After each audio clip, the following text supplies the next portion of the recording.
Yes, you're reading that title correctly. Despite our own concerns and likely yours as Android fans, the Pixel 10 appears to be flying off store shelves. What gives? Let's get into the numbers and really work out what's going on, and if this is a good thing or technically a temporary thing for Google. Do me a solid though first and hit subscribe. We're well on the road to 400k subscribers, and I'd love to have you on that journey as a viewer, but most importantly, a friend of the channel. Cheers. So cast your mind back a few weeks. I know it's been a long few weeks since Google dropped the Pixel 10 series, and during that sometimes cringe-inducing keynote, plenty of us were raising our eyebrows. Let's be honest, it's been an uphill climb for Google over the past few years, and in more so here with the Pixel 10, as they've had brutal competition since the iPhone 17 launched. There's lingering questions about Google's custom Tensor chips and the ever-present challenge of just gaining any meaningful share in that premium $600, $700, $800, $900 smartphone segment. And yet, at least in the US, it looks like Google is managing to do it. So according to brand new reports from Counterpoint Research, fresh off the presses, Google has delivered its highest ever single month of sales of Pixel devices in the United States. That was in September 2025. It has seen a whopping 28% year-on-year jump compared to September 2024. That performance alone is incredible, and it forces a closer look. What changed, and do these figures really mean a lot? So how did the Pixel 10 overcome some of the skepticism, and what does the competition look like now? Well, here's what you need to know. The headline is pretty clear. Google's US premium, basically that's a $600 plus market share for the Pixel, didn't just tick up, it climbed very, very significantly. Back in September 2025, Google's share in that segment hit 6.1%, which isn't much by the grand scheme of things, but a massive leap from the tiny 0.1% it was rocking just 3 years ago in September 2022. As I just said, this rise represents a 28% year-on-year growth for September 2025 versus 2024. Crucially, the growth came at the expense of other high-end Android OEMs, which is interesting, rather than directly the Apple or iPhone share, which is quite shocking given how Google appears to want to get iPhone users to make the jump and keeps rolling out the red carpet for iPhone users with switching options, tailoring the device a little bit towards iPhone users. Yeah, it's a really strange one. So Google's momentum is taking share in the high-end Android space. It's not necessarily stealing from iPhone users, at least just yet, or that's what we're gathering from this information. While Google remains way behind Apple and Samsung in sheer volume of sales, the trajectory is meaningful given the entrenched brand loyalty of the smartphone world that we've seen over the past few years. Take for instance yourself, you probably are using the same phone or the same brand of phone that you've used for a few years because you like it, you respect it, and you want to use it again with your future updates. So regardless of whether the Pixel 10 is the absolute best smartphone though in every single metric, I think the fact that Google moved the needle this aggressively in this short space of time is very, very noteworthy.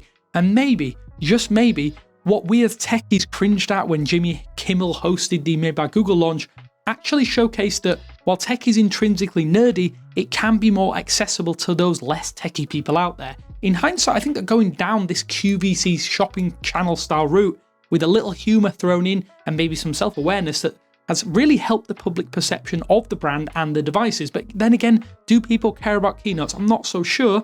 I'd wager they probably don't. But still, it's a human-centric launch event or a human-centric launch event that get people talking about your product. No publicity is bad publicity, as they say, and unlike some other OEMs with their stuffy, overly polished presentations, I do think the jokes did feel a little less grandiose and more aimed at making everyone feel included, which is something that, yeah, Samsung has been criticised over the years for trying to be a little bit too corporate in their own keynotes.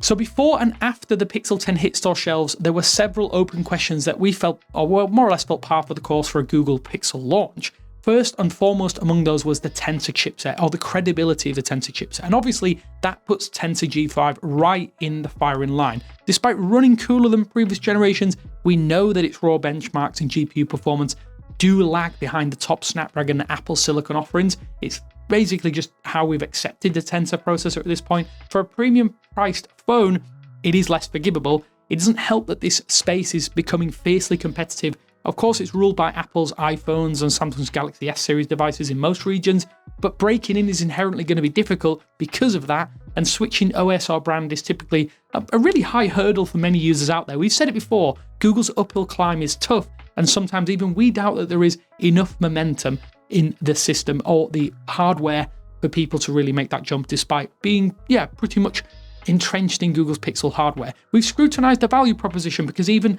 with the admittedly minimal hardware bottlenecks, specifically the GPU, and we'll get onto that in a little bit, that basically this is holding back their phones priced over $1,000. Yes, Google excels in other areas, but that doesn't always translate well to you, the buyer. Given those clear headwinds, this early indicator of those pre-sale concerns we had appears to have helped fuel some of the early Pixel 10 success. I think there are a few reasons why maybe US buyers have been swayed this year, probably more so than years before. Google really drove a stronger story around AI and integration and lent more heavily into AI and on-device intelligence. Yes, it might not necessarily be the most popular or the most valuable right now, but Google can probably do it a little bit better than anyone out there right now. The Tensor G5 chip was also pitched as the company's biggest upgrade yet. Yes, it isn't the most powerful, but it unlocks some of the advanced on-device AI that Google is selling their phones with or tying their phones to. They didn't try and pitch this as just another flagship. They emphasized some of the smarter features, the long software support, and the seamless Google ecosystem integration, which is something we should 100% talk about more in a future video, but I'll get into that, yes, in a future video. Secondly, I think the phone delivered better thermals and real-world usability than expected. While the Tensor G5 chip won't top the benchmarks, its thermal behavior has really improved significantly versus earlier Tensor chips, which was always a killer there. Better thermals, at least in theory, also means better sustained performance, albeit low performance compared to the best in the business. But crucially, it just means better day-to-day experiences, which for most people matters more than those benchmark numbers. Lastly, despite our concerns, it appears the device lineup offers a really compelling overall value proposition. The Pixel 10 does, while it isn't necessarily the most complete, it still offers a fairly complete package, including the 120Hz display, the strong camera system now with 3 cameras, even that, as I say, triple lens on the base model. It has fairly solid battery life and that trademark huge 7-year software update promise, which might be enough for people to consider it. For many existing Android users already embedded in Google's ecosystems like Gmail, Photos, Drive, all those kind of things, the switch does start to make a little bit more sense as you're using a Google hardware with Google software. Without over-egging this, I think this minor success is really meaningful. It somewhat validates Google's investment in hardware and shows that smartphone differentiation is really, really evolving. So what I mean by that is, as hardware specs plateau, yes, most people are never going to use even 50% of their chipset on their latest Snapdragon model. I think features like AI, real-world usage of that AI and that ecosystem experience start to become really, really important. The Pixel 10 success is less about, well, we beat Apple in specs or we beat Qualcomm in specs, or more about we made a compelling premium option that checks all of the right boxes that most people care about. So my key takeaway from this sales boom is momentum. And this momentum is great, but there are still areas I think with Pixel devices that probably need a little bit of monitoring and a little bit of work. We need to see the next generation not rest on laurels quite so much. Yes, I like the fact that they stuck with the same design. It means that there's a consistent design language. But for instance, in gaming and GPU performance, that's been one of the biggest sticking points and complaints from some of you out there. Even those improved thermals, I think the GPU in the Tensor G5 is still weaker in demanding titles, meaning that a steady 60 FPS in games like Genshin Impact and some of those other high-end titles does remain a challenge, and that shouldn't be a challenge moving forward. It is a definite trade-off if you care about the highest-end chip, because while it is great to get a sales record, Google does need to keep innovating and optimizing to see yet more gains, and I think that may give them more of a marketing push in future. Hopefully we'll see that next year with that Tensor G6 processor, and then maybe later down the line with more devices now that they have TSMC as their foundry of choice for making their Tensor chipsets. One thing I would say is, though, it is worth noting that this data accounts for the full month of September 2025. So that doesn't account for Black Friday sales, no Prime Day numbers as well, because that was in October, or other insane discounts that are accounted for. Yes, there are some pre-sale discounts and pre-order discounts, but yeah, that seems to be wrapped up into that. To me, I think that is one of the most impressive aspects. There's no sales or mega cut price sales to account for this gain in market share. I think this shows that people clearly resonated with the product that in reality isn't that much different from its predecessor, which is a good and a bad thing in lots of ways. For buyers, I think if you value a strong camera, those AI features, which, yeah, I think some of them are a little bit half-baked, but still pretty solid when they do work, that great software support and that really impressive Material 3 expressive update, I do think the Pixel 10 is a serious contender for your cash.